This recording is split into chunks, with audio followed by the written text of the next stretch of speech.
Hola a todos. Hoy vamos a hablar de Marx, Marx dentro de la sociología, ¿no?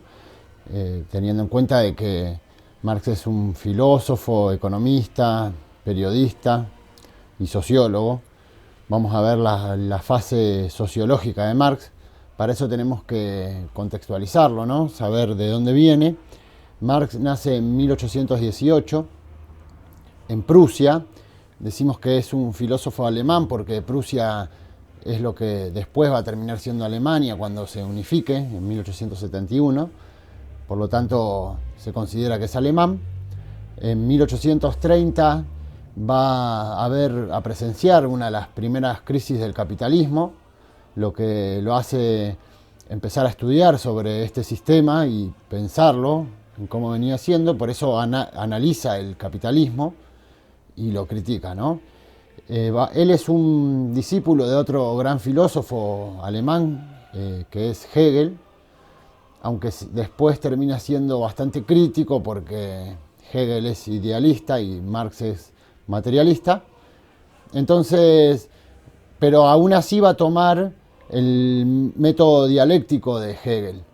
Va a terminar utilizando ese método para poder explicar lo que es el capitalismo, ¿no? Y cómo poder llegar cómo poder cambiar ese sistema. Así que esa es la primera parte de lo que tenemos que hablar de Marx, y lo que vamos a ver es cómo concibe la historia el mismo Marx, ¿no? Lo vamos a ver bastante este año, lo van a ver también en otras materias, sobre todo en economía política, pero nosotros vamos a ver la parte sociológica. Marx concebía la historia desde una visión materialista, que es una visión contrapuesta al idealismo, representado entre otros por el mismo Hegel. Para los idealistas, la realidad está construida por una conciencia de la mente y del espíritu. El mundo solo existe porque nosotros podemos pensarlo, y la realidad se va a construir con nuestras propias mentes.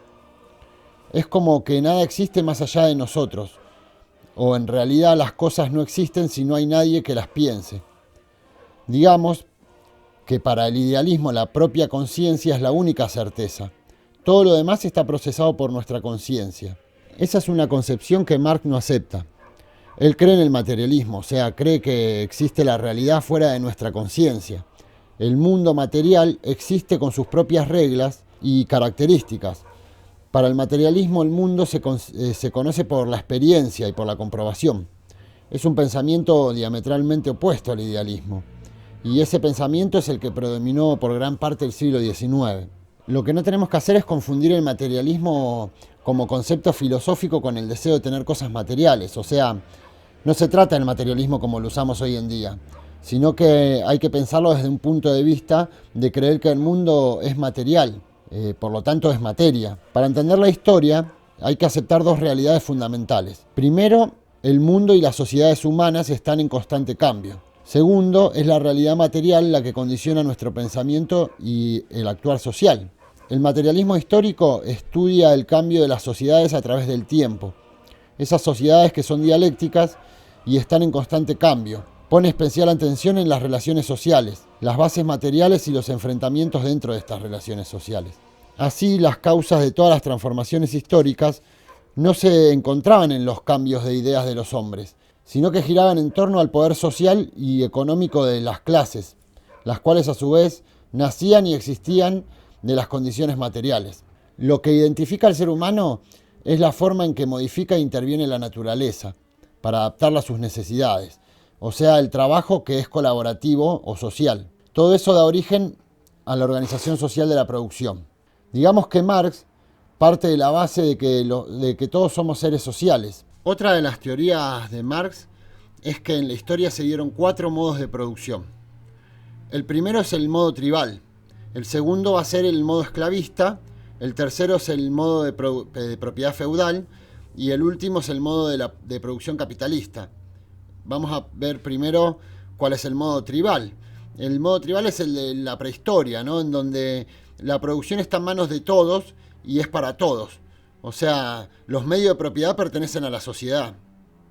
Era de todos y para todos.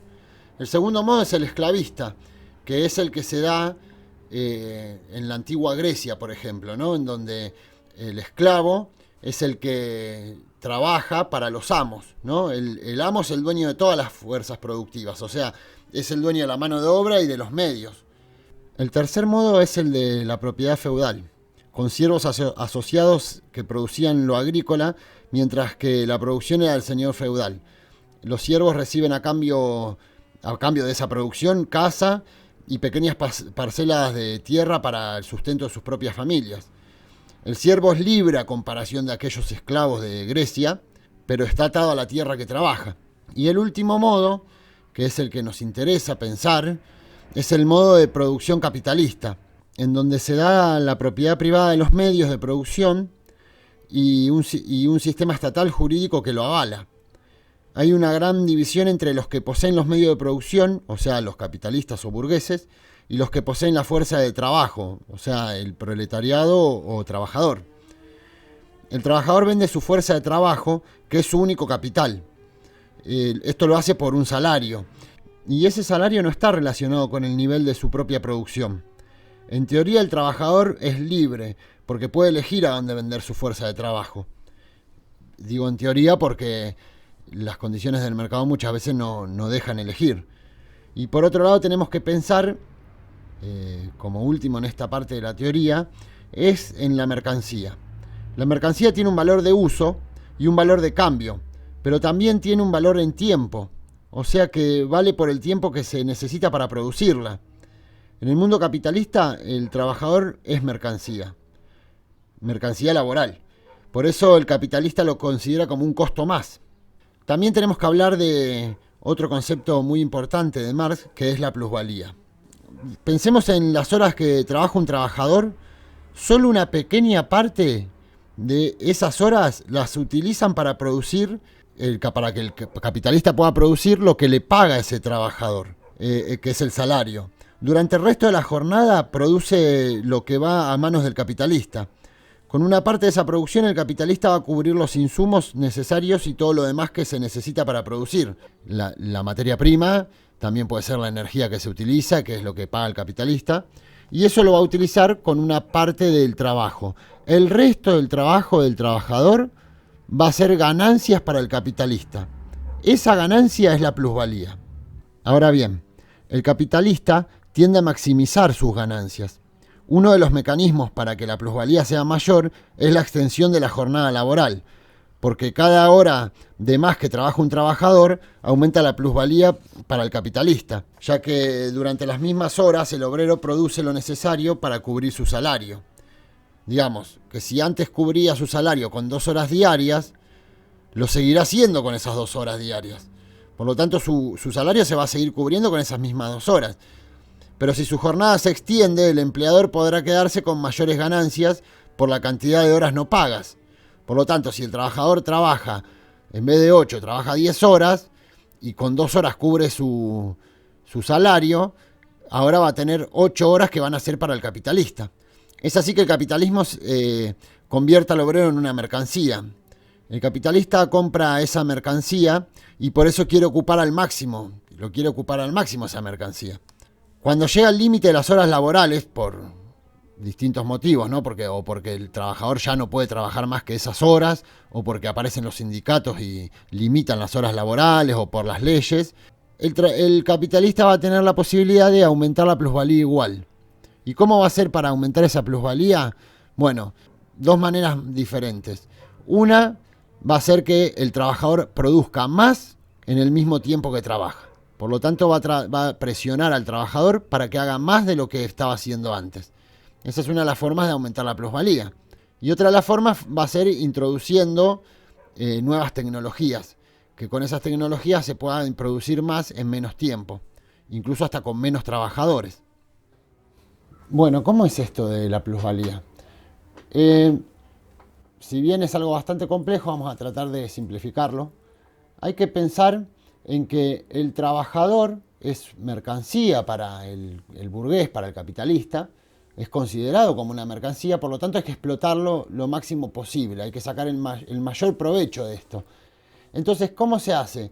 Bueno, digamos que si el trabajador va a trabajar una determinada cantidad de horas para cubrir su salario, Siempre es con pocas horas ya lo puede cubrir al salario. Entonces, si con esas horas va a cubrir el salario, todo el resto que trabaje va a ir en manos del capitalista. El capitalista es el que va a tener las ganancias por esas horas que trabaja de más. Si el trabajador trabaja más horas todavía, no va a cobrar más salario. Lo que va a hacer es darle más ganancias al capitalista. Y entonces van a tratar los capitalistas de explotarlo lo máximo posible. Con el tiempo van a aparecer leyes laborales, sindicatos, cosas que limiten esas horas laborales, porque si pensamos en principio de la revolución industrial, las jornadas laborales eran de 12, 15 horas, ¿no? Y hoy en general son de 8 horas las jornadas laborales, hay días de descanso, cosa que antes no había. Y esa limitación lo que va a hacer es que el capitalista gane menos. Por lo tanto, va a empezar a pensar en cómo puede ganar un poco más. Y bueno, ¿y de qué manera lo hace? Bueno, ahí va la eficiencia de la producción. Va a tratar de que los trabajadores puedan producir mucho más en el mismo tiempo. Y van a empezar a aparecer maquinarias, tecnologías nuevas que van a hacer que esa producción también crezca. Por lo tanto, también es más ganancia para el capitalista. El capitalista va a invertir en esa tecnología, rápidamente va a recuperar la plata que invirtió en la tecnología y luego de eso todo lo demás va a ser ganancia, que es esa plusvalía. Lo que plantea Marx, probablemente, bueno, en realidad lo vamos a ver un poco más adelante, es que el trabajador se quede con la plusvalía. Por lo tanto, que no haya capitalista y que los mismos trabajadores ocupen la función del capitalista. Por lo tanto, o van a trabajar la misma cantidad de horas y van a recibir más, o van a trabajar las mucho menos horas, por lo tanto van a trabajar, no sé, esas 2 horas que trabajaban, y van a recibir lo mismo, pero trabajando menos y teniendo más tiempo para el ocio, para pasar con la familia o lo que sea.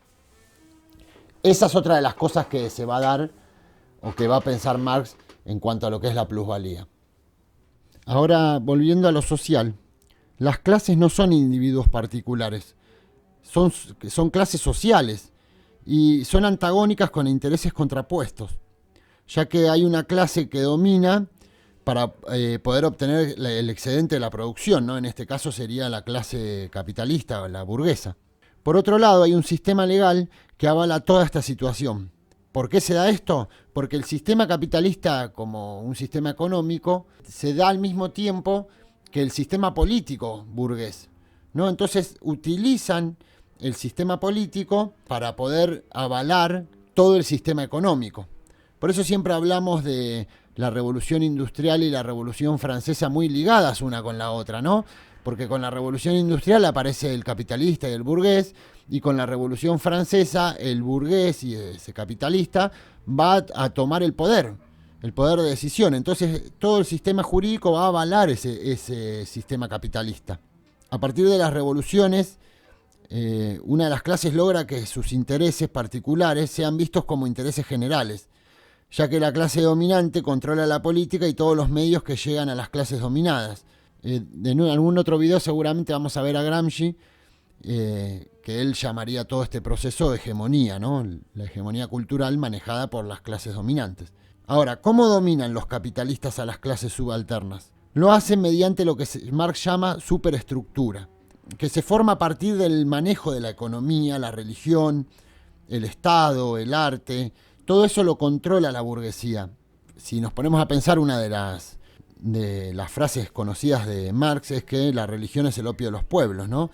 Marx ve al cristianismo como que predica una realidad en donde hay opresores y oprimidos, acepta esa realidad, porque para los oprimidos va a existir el reino de Dios. Por lo tanto, lo que dice Marx es que las religiones alienan al ser humano. Volvamos a lo del materialismo y el idealismo. Marx es materialista, no cree que haya que esperar a un momento fuera de este mundo material en donde vamos a recibir la recompensa por haber sido oprimidos. Él dice, no, la recompensa la tenemos que tener acá y tenemos que dejar de ser oprimidos acá. Por lo tanto, dice que la Iglesia ayuda a que existan oprimidos y que los opresores salgan con la suya, por decirlo de una manera, ¿no? Pensemos en las bienaventuranzas, ¿no? Bienaventurados los pobres en espíritu, porque de ellos es el reino de los cielos, ¿no? Bienaventurados los pacificadores, porque ellos serán llamados hijos de Dios. digamos, no hagas quilombo, porque si vos no haces quilombo y bajás la cabeza, seguro que te van a terminar llamando al cielo. ¿No? Entonces él no cree en eso. Toda la historia de la sociedad humana, hasta nuestros días, es una historia de lucha de clases. Eso significa que Marx concebía a las sociedades de todas las épocas históricas como divididas en estamentos o clases. O sea que había opresores y oprimidos que van a luchar entre sí siempre. Y respecto a eso, en el Manifiesto Comunista, en 1847, va a escribir: los comunistas consideran indigno ocultar sus ideas y propósitos. Proclaman abiertamente que sus objetivos solo pueden ser alcanzados derrocando por la violencia todo el orden social existente. Las clases dominantes pueden temblar ante una revolución comunista. Los proletarios no tienen nada que perder en ella más que sus cadenas. Tienen en cambio mucho que ganar. Bueno, acá es donde Marx termina con la frase comunistas del mundo únanse, ¿no? Lo que está diciendo acá es que, bueno, el proletario es oprimido, o sea, está perdiendo constantemente, por lo tanto no puede perder más. Así que lo que conviene ahora es, bueno, ir y enfrentarse al sistema que lo está oprimiendo, ¿no? Al sistema capitalista. En definitiva, de última, si pierde, no pierde nada, porque ya está perdiendo desde el vamos, desde que nació. Por lo tanto, ahí es donde empieza, donde Marx pasa a lo que es la praxis, ¿no? Marx es un filósofo que cambia un poco el estilo de la filosofía, porque la filosofía es pensar el mundo, pero generalmente el filósofo piensa el mundo, pero no trae soluciones. Encuentran los problemas, pero dicen, bueno, nosotros encontramos los problemas, va a venir otro que va a terminar va a llegar a la solución, si es que alguno lo llega. Marx no, él va y dice, bueno, este es el problema, hay que solucionarlo. ¿Y cómo se soluciona? Así, hay que ir y hacer una revolución, eliminar el sistema capitalista, ¿no? Así que bueno, esa es la parte donde se diferencia de los demás filósofos. Y lo último que vamos a hablar en esto, y ya con esto vamos a ir terminando lo que es Marx, es sobre lo que al principio dijimos que es el método dialéctico, ¿no? La dialéctica literalmente es el arte de conversar. Lo que se va a tomar con el tiempo después, Hegel es el que lo utiliza, ¿no? Es la confrontación entre dos ideas. O sea, no es solo una conversación, es una confrontación de ideas. Y en esa confrontación de ideas vamos a salir a una parte superadora. Por lo tanto, lo que va a terminar pasando es que se va a dar esa confrontación de razonamientos que va a terminar dando otro razonamiento nuevo. ¿En qué va a consistir este tema de la dialéctica? Por lo menos en Hegel y en Marx. Es con la conformación de una tesis, ¿no? Nosotros tenemos una tesis que se confronta con lo que se llama antítesis, y esa confrontación, o sea, la antítesis es la negación de la tesis. Tenemos una tesis, la antítesis que es la negación de esa tesis, y de esa negación y de esa confrontación va a salir lo que es la síntesis, que vendría a ser la negación de la negación. Me parece que, no sé si me explico bien, espero que sí, pero lo que va a hacer ese método dialéctico es un método que se va a dar en 3 etapas y que después continúa, porque la síntesis que resulta de esa confrontación con el tiempo se convierte en una nueva tesis. Por lo tanto, tenemos una tesis, tenemos la negación de esa tesis, que es la antítesis, y después de esa confrontación tenemos la negación de la negación, que es la síntesis. Esa síntesis con el tiempo se convierte en una nueva tesis. Y entonces ahí aparece una nueva confrontación, que es la antítesis, y después la síntesis, ¿no? Y entonces ese modo se va a ir dando todo el tiempo.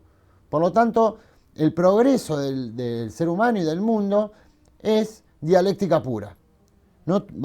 Pongamos un ejemplo, ¿no? Si tenemos que pensar en la tesis como la burguesía, el surgimiento de la burguesía. Esa vendría a ser la tesis. ¿Cuál va a ser la antítesis de esto? Las monarquías absolutas. el absolutismo, que niega a esa burguesía. ¿Cuál va a ser la síntesis? La negación de la negación, por lo tanto, va a ser la revolución de la burguesía. Entonces, aparece la burguesía, va a venir la monarquía absoluta que no quiere a la burguesía, y por lo tanto después al final va a venir la revolución, que es el enfrentamiento entre esas dos, y produce la revolución burguesa, que es una nueva síntesis que se convierte en una tesis, porque a partir de ahí la burguesía toma el poder y entonces ahí va a venir algo nuevo, que es el enfrentamiento entre la burguesía y el proletariado. Entonces, la próxima vuelta de esta dialéctica va a ser el surgimiento del proletariado, la burguesía que niega al proletariado, la revolución proletariada. Entonces ahí vendría la revolución de los trabajadores. Ese es el proceso de lo que se llama dialéctica, ¿no? El modo de producción que se va a dar en el camino al comunismo se daría primero con los trabajadores al poder. Luego, la dominación de los burgueses por parte de estos trabajadores. Así llegaría la eliminación de clases, o sea, cuando los trabajadores dominen a los burgueses se van a eliminar las clases. Y por último va a venir el comunismo. Pero el comunismo recién se va a alcanzar plenamente con la educación de las nuevas generaciones en este nuevo sistema, porque ahí es donde tiene que ingresar directamente como una superestructura nueva, en donde las nuevas generaciones van a poder aceptar ese sistema comunista. Marx lo que dice en esto es que, bueno, el capitalista va a generar una gran cantidad de ingresos, luego de esos ingresos los va a poder invertir para poder generar más ingresos, siempre a costa de la explotación de los trabajadores. Y lo que termina diciendo es que con el tiempo este sistema tan desigual va a terminar estallando, ¿no? Porque va a hacer que en la desigualdad termine por arruinar directamente todo. A las personas, al planeta mismo por la explotación que se genera con ello, que al final la plusvalía que sigue invirtiendo va a ser para acumular cada vez más riquezas y entonces los trabajadores cada vez van a tener menos. La solución para Marx es que surja una nueva conciencia de clase, en donde las clases oprimidas, que siempre son más, en cantidad de números, digamos, ¿no? Son más, se unan para enfrentar al capitalista, que es el que pertenece a la clase dominante, que son menos. Entonces ahí es donde se va a instalar el socialismo. O sea, que se van a socializar los medios de producción. Lo que significa que la clase trabajadora se va a hacer dueña de esos medios de producción. Las máquinas, los instrumentos o la materia prima va a pasar a mano de los trabajadores. Y entonces ahí la plusvalía va a quedar en manos de esos trabajadores. Hay que entender algo que muchas veces no queda claro y que se suele confundir. En el comunismo, tal cual lo plantea Marx, lo que se socializa son los medios de producción, no las posesiones individuales. No plantea Marx sacarle la propiedad privada a las personas. Lo que plantea es que se socialicen los medios de producción, que significa que vamos a poder tener propiedad privada, siempre y cuando esa propiedad no sea producto de la explotación de otros trabajadores. No se pone en duda tu esfuerzo. Lo que sí se pone en duda es que vos con tu esfuerzo, por más que pongas mucho esfuerzo, si el resultado es explotar a otra persona, entonces no sirve eso. No sirve el esfuerzo así. Digamos, el rasgo distintivo del comunismo no es la abolición de la propiedad en general, sino que va a ser la abolición de la propiedad burguesa. Bueno, ahora sí, terminando ya con este tema, tenemos que pensar en una última cosa, que es el tema de si alguna vez en la historia se implementaron estas ideas de Marx, ¿no? Porque se habla mucho de que el comunismo fracasó, pero en realidad lo que tenemos que pensar es que nunca se implementaron completamente las ideas de Marx, ¿no? Porque los medios de producción no se sociabilizaron, por lo tanto no fueron para todos los trabajadores. Entonces ahí es donde nunca se terminó de implementar, ¿no? Los medios de producción en los países que se fueron al comunismo, que trataron de implementar un comunismo, o terminaron en parte de algunos privados o terminaron en parte del Estado. Y el Estado no eran los trabajadores en general. Por lo tanto, ese comunismo, como lo plantea Marx, en donde los medios de producción es de todos, va a ser de todos los trabajadores, nunca existió. Así que podemos pensar en que si es un fracaso o en un éxito. Bueno, en realidad no, porque en la praxis nunca pasó. Espero que esto se haya entendido. Bastante largo se hizo, pero para no dividirlo en dos videos, porque si no, no terminamos nunca más con el tema, así que prefería hacerlo un poquito más largo y terminar ahora. Nos vemos ya en la próxima clase.